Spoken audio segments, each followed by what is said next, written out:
Buenas tardes a todos, un cordial saludo, en especial a la profesora Sandra Gamboa. Hoy le estaremos hablando sobre varios capítulos del libro Amor y Pedagogía en la Edad Media.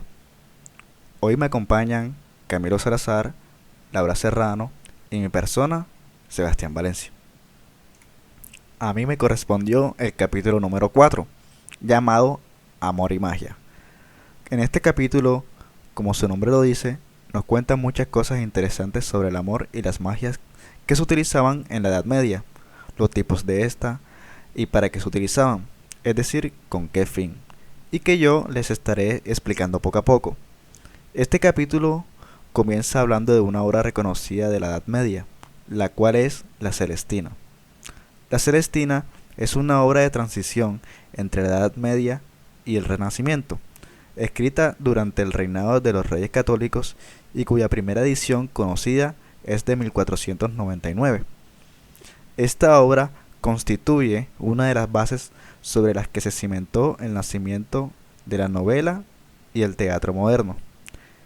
Es escogida por el autor ya que en esta obra existe un gran uso de la magia y la cuestión amorosa por los escritores de esta época. Hablando ya un poco de la Celestina, donde se nos presenta que la magia es vista desde el ámbito de la práctica y la creencia.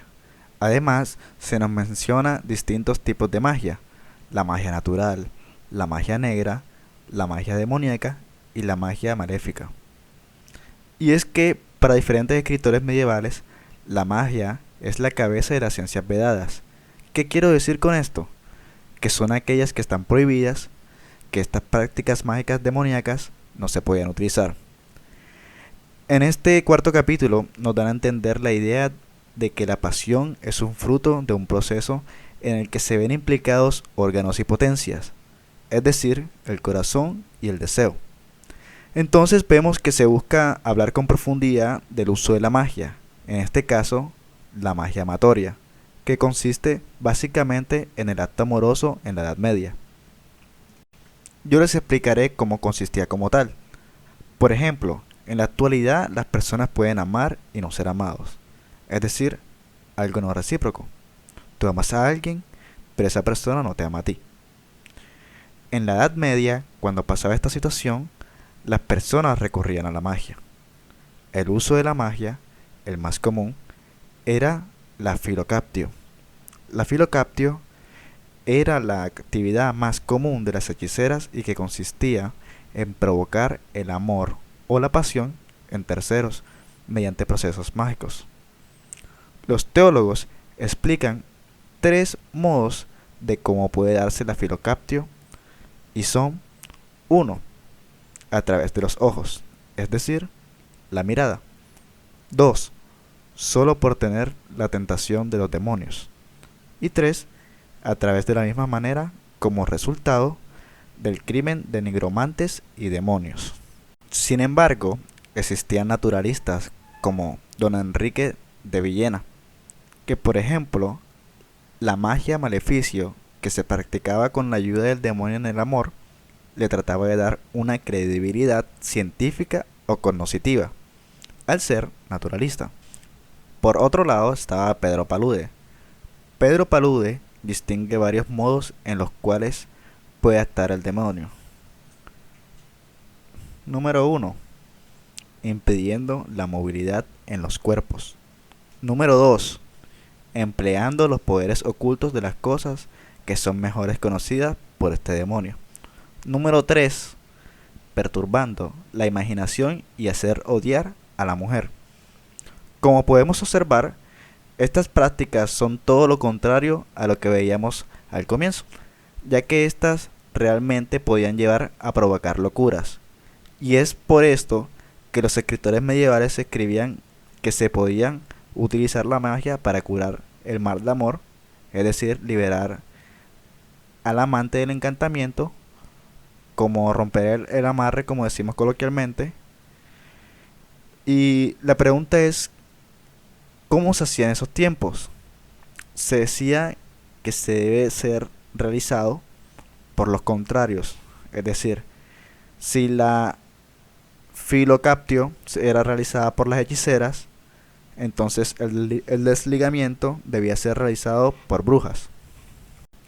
Además, es necesario decir que practicar todos estos procedimientos eran considerados condenables, porque apartaban de Dios, principalmente los utilizados para hacer el amarre, para el tema del amor, y ahí entra el teólogo Alfonso de Madrigal, conocido como el Tostado.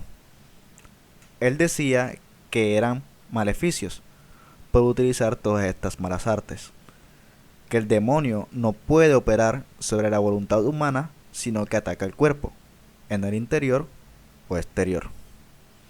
Ya sabemos que uno de los temas centrales de este capítulo es el amor, y es que una de las razones de la enfermedad, entre comillas, del amor es la visión inmoderada de belleza, como la lujuria. Es decir, tanto se ama a la persona que la ven perfecta, cayendo un poco en la obsesión y llegando a caer en estas prácticas. Se habla de dos tipos de posesión. La primera es la invocación demoníaca, que consistía en transportar al ser amado a la persona que lo ha llamado. Y la segunda posesión es aquella que tiene al ser amado, pero no le basta con el amor que le da el ser amado, sino que quiere más y más. Un dato es que las personas más escépticas, las que no creían en estos tipos de magias, que no existían o no podían dar resultados, eran quienes eran capaces de ver las posibles naturalezas de estas prácticas. Como ellos no tenían tantas creencias en estas prácticas, intentaban buscar causas o razones que dieran respuestas a las prácticas de estas artes, como son la filocaptio, etc. Además, para que se diera este tipo de magia en la Edad Media, debía haber un terceto, que estaba compuesto por el amante, un demonio y la amada. Todo esto, para que se diera la magia, se tenía que hacer con instrumentos, talismánicos o naturales. Todo esto mediante un conjuro. Esto era necesario para la aparición y efectividad de la magia. O también se podía dar que la aparición del demonio fuera totalmente voluntaria. Existen muchos ejemplos de apariciones. Varios de estas son con personajes literarios, donde las apariciones demoníacas son totalmente voluntarias con el fin de tentarlos, como sucede en la obra Crónica del Rey Don Rodrigo.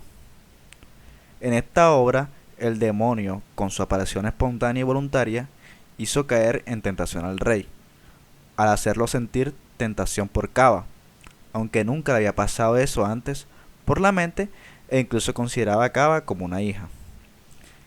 Existen varias magias y cada una tiene sus subtemas. Por ejemplo, Juan de Mena habla sobre una variable de maléfica, que es la necromancia. La necromancia es el proceso adivinativo que consiste en predecir el futuro por medio de la invocación a los espíritus de los muertos, y esto para Juan de Mena, la necromancia y la filocaptio tienen el mismo nivel de herejía. El tema de la magia era algo común u ordinario para los escritores medievales. Estas prácticas se encontraban en todos los estratos de la sociedad medieval. Los predicadores trataban de retratar el pecado y convertirlo a los pecadores. A día de hoy se pueden encontrar escritos del siglo XIV y XV sobre prácticas mágicas, pero sobre todo sobre la magia amatoria, ya que era esta la que estaba más prohibida. Y bueno, en conclusión, la brujería tuvo su momento de su máxima expresión en la Edad Media, de la mano de las hechiceras, los pactos diabólicos y el conocimiento de los mismos, hasta la persecución de las brujas fueron actos y hechos consumados, pero siempre tendrán un enigma e incredibilidad. En definitiva, toda la fantasía del medievo tuvo importancia, tanto en la vida diaria como en los escritos, en temas eclesiásticos, en la literatura de la época, y siguió vigente hasta siglos posteriores, llegando a nuestros días y convirtiéndose en un tema de interés para investigar y conocer lo verdadero de su historia. Gracias. Hola a todos, mi nombre es Laura Serrano y yo les vengo a hablar del capítulo quinto del libro Amor y Pedagogía en la Edad Media. Este quinto capítulo se titula El Tratado de cómo al hombre es necesario amar y otros textos paródicos universitarios. Bien, antes de iniciar con la sustentación de mi capítulo, a manera de introducción, quiero decir que este texto tiene como objetivo principal el pensamiento erotológico universitario y que en él se plantean muchos temas de gran importancia debido a todos los usos literarios que proporcionan.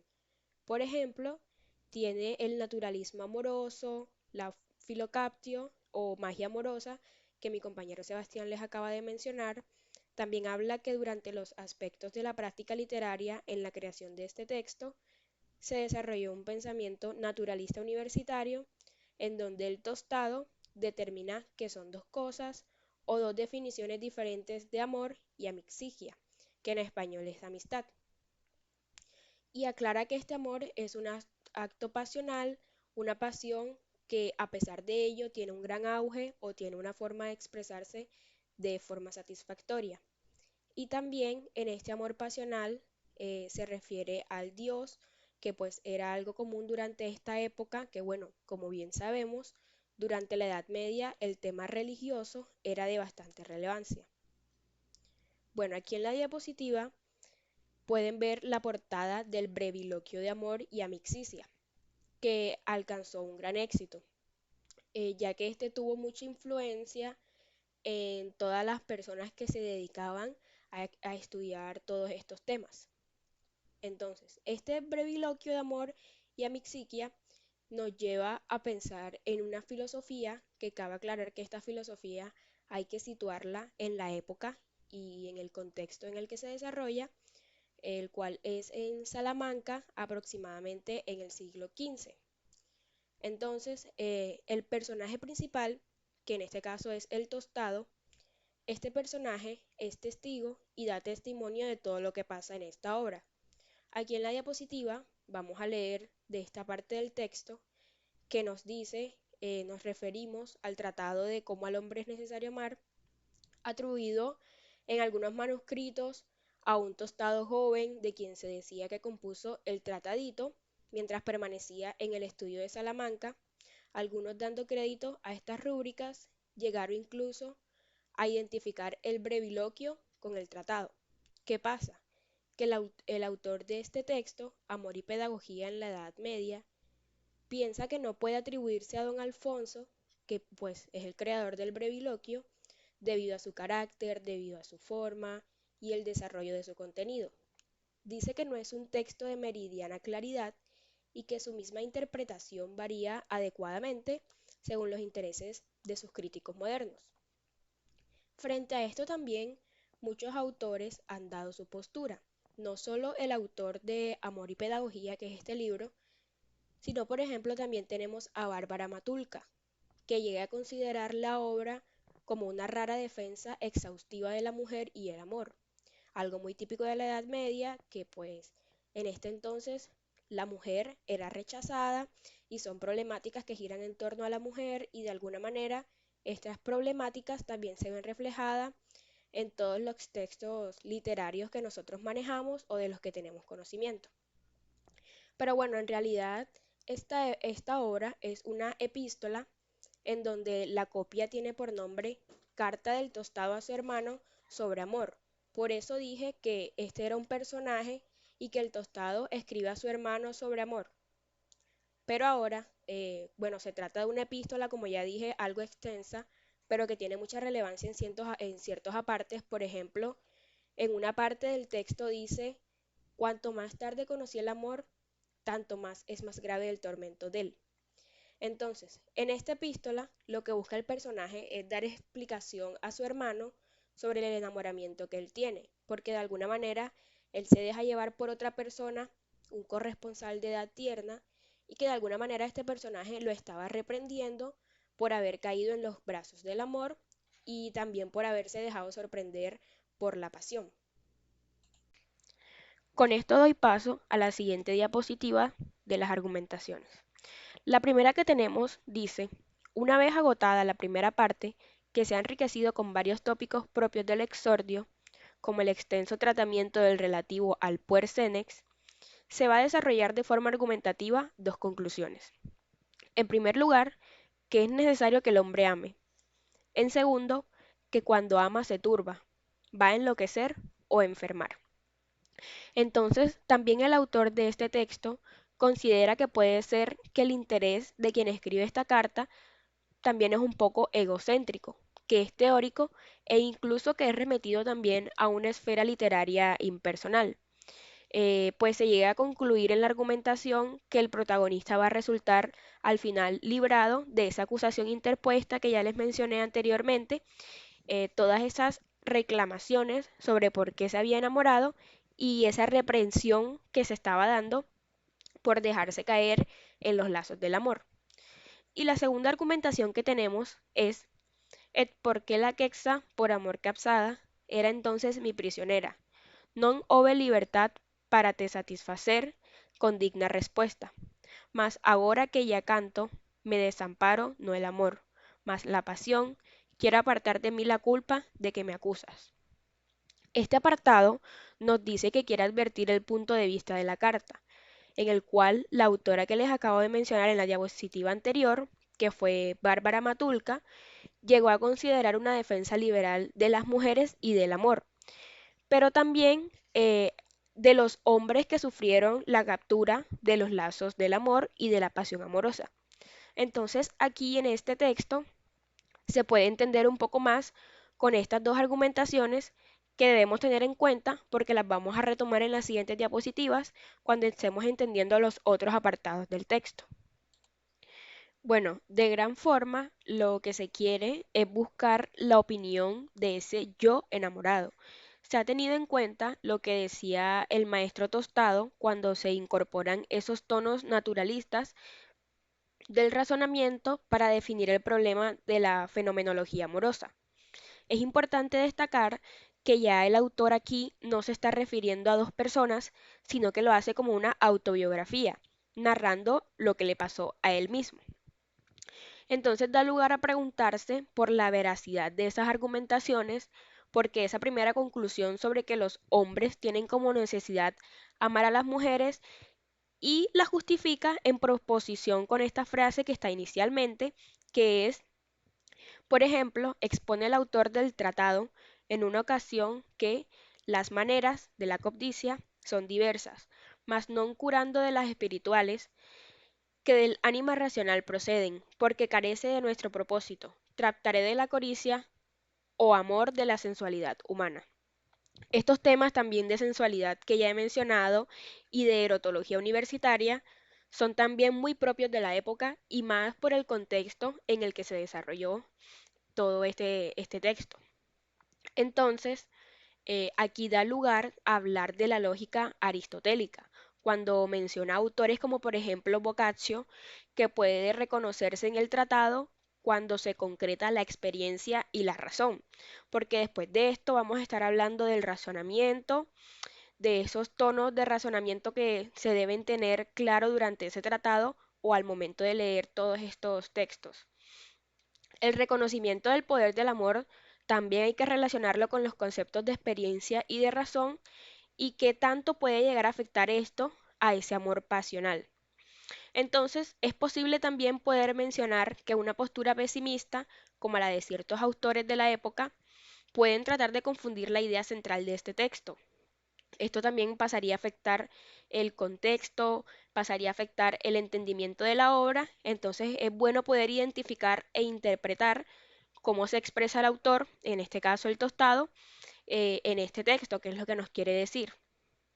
En la siguiente frase, el amor non consiste en el arbitrio humano, mas necesidad nos apremiar a amar a la mujer, deja inoperante la capacidad raciocinativa del mismo enamoramiento, como es en el caso de Juan Ruiz, un ejemplo que nos da el texto, que no son suficientes esas muestras que se dan para poder advertir que el autor del tratado llega con gran ayuda del Tostado y también mucho más lejos en sus planteamientos naturalistas de lo que éste incluso hubiese estado dispuesto a conceder. Esto también podría equiparse de ese razonamiento ostentoso como el de Boccaccio, en un debatido pasaje del Decameron. Este texto, el Decameron, guarda extrema relación con el Tratado del Tostado, porque los contenidos son muy similares en cuanto al temperamento, en cuanto a la estructura y en cuanto a la forma en que se expresan o quieren dar a conocer las ideas. Algo importante por destacar es que las destinatarias del Decameron son mujeres, los personajes de este texto son mujeres. Siguiendo con esta frase, para poder relacionarlo con lo que he dicho, naturalismo ingenuo propio del realismo literario medieval, sino que su uso se integra dentro de un programa consciente, intelectualmente formulado y presentado en tonos polémicos, agresivos, como explícita reacción contra los prejuicios medievales. Es precisamente esta cuarta jornada de la que estamos hablando, en donde se desarrollan temas de violencia, de agresividad y de prejuicios. Bien, y por último, doy paso a las conclusiones sobre este quinto capítulo, en donde esa referencia o esa experiencia autobiográfica es algo más de todo lo tradicional de la época, de poder entonces expresar de esa manera lo que había sucedido, lo que había pasado y de todo lo que había sido testigo este autor. Y finalizo con este texto que vemos en la diapositiva que dice: pues por el camino de la propia experiencia autobiográfica, en la que insiste Lucena, la libertad de la pasión se alcanza del mismo modo que en el tratado, por la vía matrimonial. Si no lo dice con toda claridad Lucena, sí lo certifica el oscuro Villoslada al final, diciendo que sabe que este amor es para un buen fin y en que Dios no se desirva. Con que de nuevo estamos ante la misma postura defendida en el tratado de cómo al hombre es necesario amar, que con el mismo prisma irónico debe ser advertida. Otro aspecto importante es que vemos que aquí vuelven a hablar de Dios porque la parte religiosa refleja también, decían que reflejaba todos esos sentimientos y todo este contexto también. Además, que don Alfonso era obispo, entonces siempre va a estar presente toda esta parte religiosa en estos textos. Bueno, este fue mi sustentación del quinto capítulo del libro Amor y Pedagogía en la Edad Media y doy paso a mi compañero con el siguiente capítulo. Muchas gracias. Buenas tardes compañeros y profesora, mi nombre es Camilo Salazar. A mí me tocó el capítulo 7 que habla del amor y la pedagogía en los ambientes cortesanos. En este capítulo básicamente se extiende un poco más en el estudio del capítulo 5, lo cual da la finalidad de aclarar de cierta manera las incógnitas que quedaron pendientes en ese capítulo. Al inicio de este capítulo se presenta un dilema con la definición de amor, ya que se plantea que existen algunos argumentos naturalistas que estaban presentes fuera de los límites y que a pesar de la circuncisión de estos por cercanía o lejanía, también estaban teniendo el razonamiento teórico de aquellos que desde una variedad de perspectivas aristotélicas definían el amor y sus orígenes con el fin de demostrar lo que ellos proponían, que era en diversas ocasiones un tema paródico. Este fin paródico en los argumentos naturalistas se da en uno de los géneros escolásticos por excelencia llamado el sermón, específicamente en algunos españoles de temas amorosos anteriores al año dentro de 1500. Por esta razón se cuenta que en los estudios había una variación notable de estos mismos. En algunos de estos casos se da una perspectiva muy amplia y temática y cronológicamente hablando, mientras que en otras se atiende más que bien concretamente a la parodia de un modo más general, ya sea dentro de un contexto carnavalesco, mientras que también por otra parte, algunos están estudiando este sermón paródico, para ser exactos, el sermón joyero, como un monólogo dramático señalando todas sus funciones y todos sus efectos. ¿Qué significa el término Yeus? Pues esto es un sermón a leer, es una forma teatral cómica de la Edad Media que apareció durante el siglo XV lo cual es una parodia pues basada en lo cristiano y también en una misa cristiana. Entonces de esta manera se puede interpretar por un actor que es llamado el predicador, y este sermón gozoso toma prestada su forma del sermón serio y cita pasajes también de la Biblia. Por otro lado, desvía de manera trivial o curva aquellos temas tratados como la pareja, el matrimonio, la comida, el amor, entre otros, para hacer así reír a la gente. Este sermón gozoso medieval es un texto escrito en latín y en francés antiguo. Ahora bien, dentro de este panorama bibliográfico que se presenta en este capítulo, se nos deja desentendido este caso de lo que es la España y la península ibérica, pues cuenta con trabajos también un poco más notables que están dedicados a los sermones en la lengua castellana, como el de Gil Vicente, y también el del mismo modo estos sermones están escritos en verso y también en prosa, los cuales están situados a finales del siglo XV, en la primera mitad del siglo siguiente. Uno de los sermones que se presentarán en este capítulo son propuestas que han sido estudiadas en el cuerpo de las monografías, las cuales están dedicadas también a este estudio del sermón durante la Edad Media española. Principalmente se da dentro de las manifestaciones que están siendo de carácter paródico y las cuales no tienen como contenido la teoría amorosa.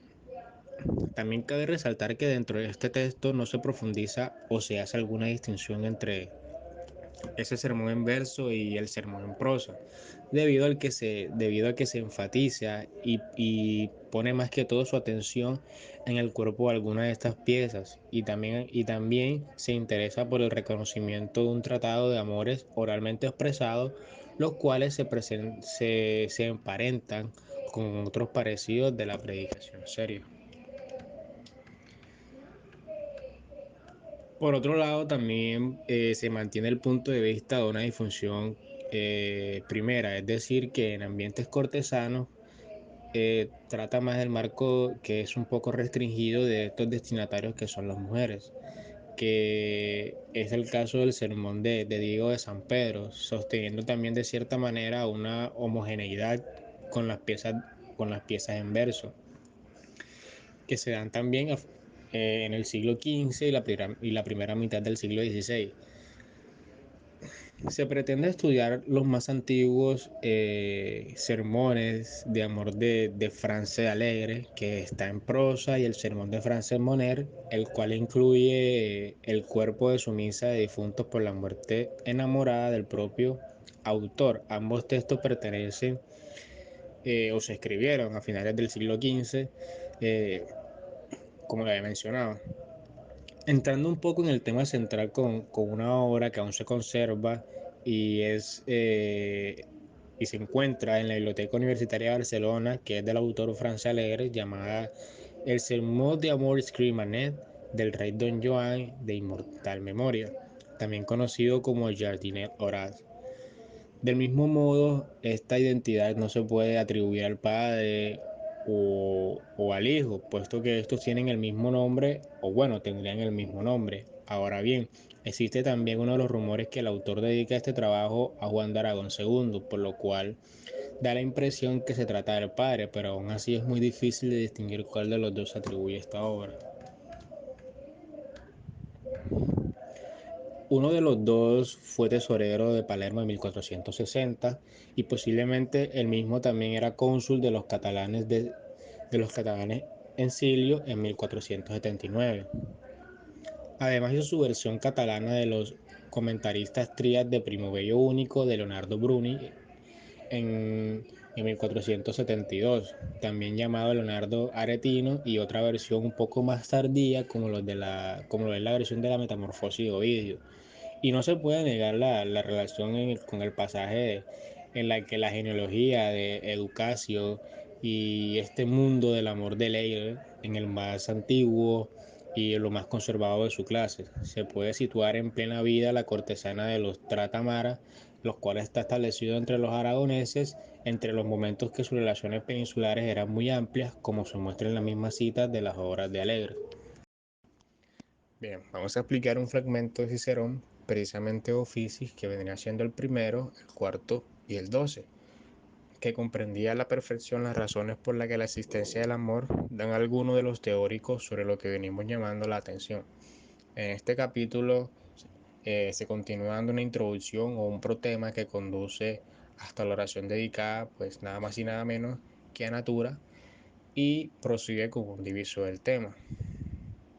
Aquí Alegre sabe, a consideración del instinto natural de la conservación de la especie en general, y cómo no a todos los animales que dentro de su especificación va a dar una centralización en la cuestión de los orígenes del amor en este punto.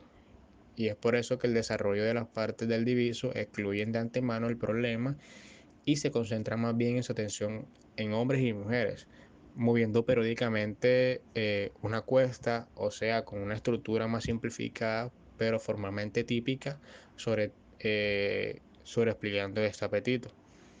Ahora bien, se dice que difiere primero que el hombre rige más que la mujer el apetito como concurso simple, pues a causa de su fortaleza y sus responsabilidades, lo cual se genera por razones generales o naturales, mientras que luego se razona que la mujer reside exclusivamente el apetito enamorado. Por otro lado, en cualquier caso, el amor humano alcanza eh, grado suficiente cuando ya roba el uso de la razón, y ahí ya es posible definirlo como una inevitable unión de voluntades entre cambiadas de complacencias entre la una y la otra. Y es como se ve las demostraciones de las voluntades enamoradas que se muestran dentro de esa voluntad, lo cual se da por llamado, que es quererlo, dentro de este universo, y establece un amor perfecto. Alegre no solo reconoce la práctica de las superposiciones de elementos sueltos y autoridades, pues, que requieren la parodia de los escolásticos, sino que también hay un intento de reclamar todos los tópicos de la fenomenología amorosa naturalista. Por ejemplo, Francés y Ambrosio Montesino nos permiten concretar el índice de pecaminosidad de las relaciones amorosas de tipo cortesano, entre las que se hallan algunos de esos divisos que recomiendan los otros predicarios literarios. Así en el sermón, que incluye en sus epístolas y evangelios, todo esto por el año para las fiestas que purifican a la Virgen, en cuanto se refiere a la segunda parte del sermón. Ahora bien, para finalizar hablemos de Francesc Moner. Francesc Moner fue un monje y escritor, el cual escribía fundamentalmente en castellano, pero también en catalán. Moner, que había ingresado en el Orden de San Francisco, murió en Barcelona un año después de procesar a la edad de 29 años en 1492, así como se señala su moderno biógrafo basándose en las fuentes antiguas.